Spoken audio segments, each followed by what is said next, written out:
เราเดียวไม่พอพี่เป็นยังไงได้พี่แสดงขอบคุณนะผมเป็นที่แรกผมเรียกว่าแบงค์ร้อยโถแบงค์10น้ำใจก็ขอบคุณด้วยครับครับผมก็ต้องชนะต่อไปครับนี่ผมเป็นรองเท้ามาเสนอนะมาเสนอเดี๋ยวมาสนุกสนานกันต่อแน่นอนกับพวกเราด้วย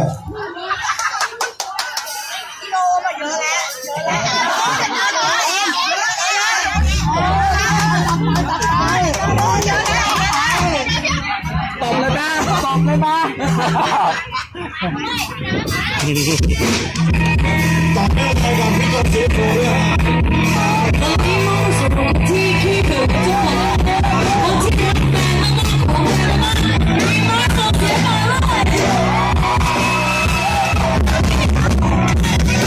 บอกให้เขาหยุดก่อน